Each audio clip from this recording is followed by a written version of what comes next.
Hace un par de semanas se reveló que la actriz Yerin Ha daría vida al personaje de Sophie Beckett en la cuarta temporada de Bridgerton. Pero, ¿quién es Sophie y por qué es tan importante en esta nueva entrega? En este video entraremos en contexto sobre este personaje, conociendo sus orígenes e historia antes de conocer a Benedict Bridgerton. Así que sin más que decir, comencemos. La historia de Sophie comienza una lluviosa noche de julio, cuando tenía tan solo 3 añitos. Sophie había sido abandonada en la puerta de una lujosa casa en Penwood Park, vistiendo tan solo una enorme chaqueta y sin nada que la identificara más que una pequeña nota en su bolsillo. La madre de Sophie no había hecho presencia en aquel acontecimiento. En realidad, la pequeña había sido llevada y dejada en el lugar por su abuela materna, una señora de bastante edad que parecía estar enferma.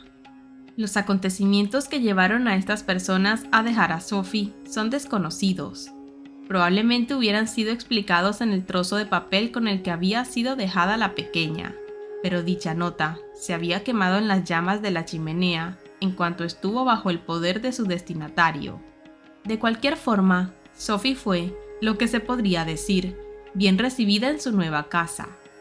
Aquella noche lluviosa había sido encontrada por el ama de llaves de la casa del conde de Penwood, un tal Richard Goningworth, quien sin duda era su padre, aunque él no lo hubiera aceptado nunca a viva voz. Por el contrario, se había limitado a explicar que era la hija huérfana de un viejo amigo, pero la verdad era más que evidente, y los criados lo sabían.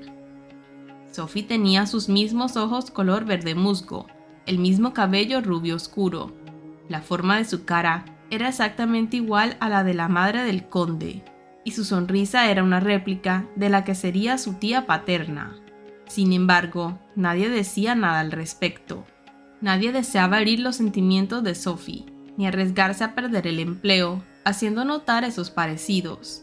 Tras la llegada de Sophie a la casa, el conde ordenó que le prepararan una habitación a la pequeña, cerca de la sala de los niños, y desde entonces ella continuó en esa habitación.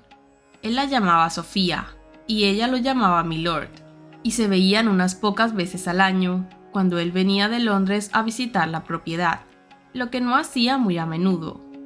Pero lo que era quizás más sorprendente es que Sophie sabía que era una bastarda.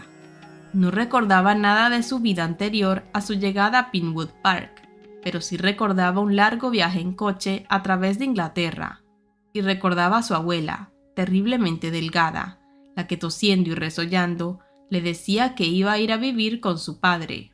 Y más que cualquier otra cosa, recordaba el momento cuando estaba de pie ante la puerta bajo la lluvia, sabiendo que su abuela estaba escondida entre los arbustos, esperando para ver si la llevaban al interior de la casa. El conde le puso los dedos bajo la barbilla a la pequeña y le levantó la cara hacia la luz, y en ese momento los dos supieron la verdad. La vida para Sophie continuó, y aunque no tenía el cariño de su padre, se conformaba con la figura hosca y casi ausente del conde, o así fue hasta que éste decidió casarse.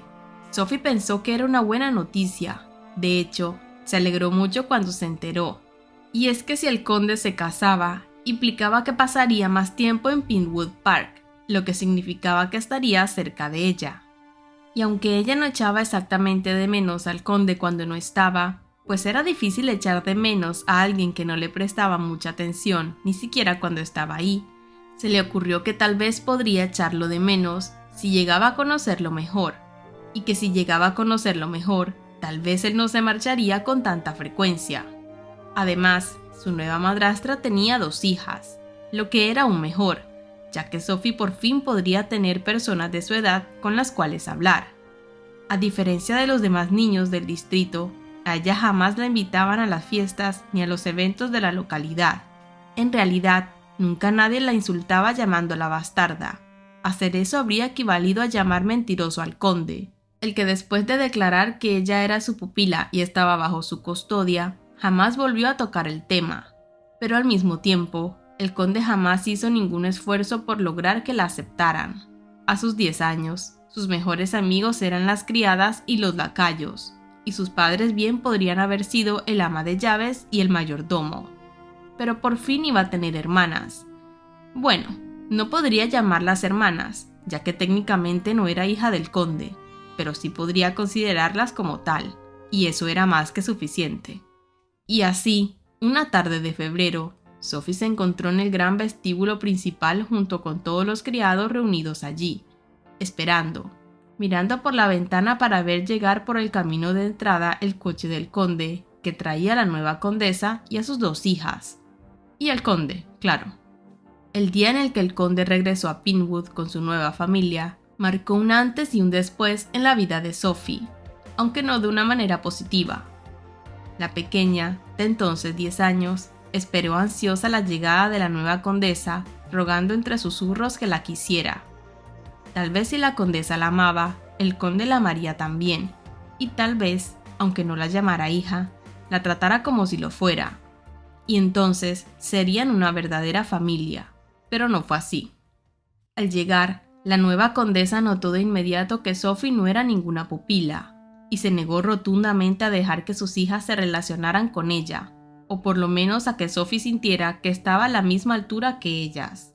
Araminta, como se llamaba la condesa, había intentado convencer al conde de que apartara a Sophie de sus hijas, pero éste se había mantenido firme en su decisión de que las 3 niñas fueran tratadas por igual, por lo menos en cuanto a comodidades se trataba. Por lo que, el primer día de clases, la mujer ordenó a la institutriz dejarla solas con Sophie y procedió a intimidarla, dejándole claro su posición como lo que era, una simple bastarda. La tomó por la barbilla, enterrando sus uñas en ella y obligándola así a que la mirara. Y le aconsejó, o bueno, más bien le ordenó, nunca olvidar lo que era, y mucho menos pensar que valía tanto como ellas, porque no era así. Le prohibió hablar con ella o con sus hijas, y mucho menos estar cerca. Más tarde, Sophie se enteró que Araminta había insistido desde el primer día en que la expulsaran de la casa, pero el conde se negó. No era necesario que amara a Sophie, le dijo tranquilamente, ni siquiera era necesario que le cayera bien, pero tenía que soportarla. Él había reconocido su responsabilidad hacia la niña durante 7 años, y no estaba dispuesto a dejar de hacerlo. Siguiendo el ejemplo de Araminta, Rosamund y Posy trataban a Sophie con hostilidad y desdén, aunque estaba claro que el corazón de Posy no era dado a la tortura y la crueldad como era el de Rosamund, su hermana. No había nada que gustara más a Rosamund que pellizcarle y retorcerle la piel del dorso de la mano cuando la institutriz no estaba mirando. Y así transcurrieron los próximos 4 años, hasta que una tarde, de manera inesperada, el conde murió. Al no haber un heredero varón, ya que Araminta, pese a sus esfuerzos, nunca había concebido, el título y las propiedades pasaron a nombre de un primo lejano de la familia. El fallecido conde, por su parte, había dejado un testamento. La mayoría de los deseos expresados eran del tipo normal. Dejaba legados a los criados leales, dejaba fondos para Rosamund, Posy e incluso Sophie, asegurando respetables dotes para las 3 niñas. Y entonces el abogado llegó al nombre de Araminta. A mi esposa Araminta, condesa de Pinewood, dejo un ingreso anual de 2.000 libras, a menos de que acceda a albergar, proteger y cuidar de mi pupila, la señorita Sofía María Beckett, hasta que cumpla los 20 años, en cuyo caso el ingreso anual se triplicará a 6.000 libras. La condesa aceptó de mala gana, pero decidió reservar para sí cierta información importante como la dote que el conde había dejado para su hija. Fue así como Sophie vivió los próximos años con Araminta, Rosamund y Posy, pero no como una más, o bueno sí, como una criada más.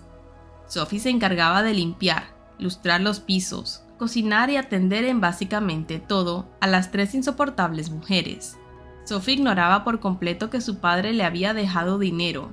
Lo único que sabía es que éste se había asegurado de que Araminta la acogiera hasta que cumpliera los 20 años, por lo que se sentía agradecida, aunque fuera poco. Y aunque ella ya había llegado a sus 20, el miedo de encontrarse cosas peores en la calle le impedía salir de aquella casa. Araminta le había permitido quedarse, comer y dormir en el lugar, siempre que siguiera sirviéndole, y ella no se lo había pensado 2 veces, y así había vivido los últimos 6 años de su vida luego de la muerte de su padre, siendo tratada como una criada más, despreciada y humillada, o por lo menos así fue, hasta una inesperada noche, la noche en la que su familia, el grupo de criados de la casa, la habían ayudado a asistir a aquel baile de máscaras en el que su vida cambiaría para siempre. Y bueno amigos, esta fue la historia de Sophie Beckett. Y sí, esta no es la historia completa, esta digamos es más que todo los primeros años de su vida y su vida antes de conocer a Benedict. Pero si te gustaría ver la historia completa de estos dos, es decir, el resumen de este libro, te voy a dejar el video en la tarjetita que va a estar aquí arriba y abajo en los comentarios. Nos vemos en un próximo video.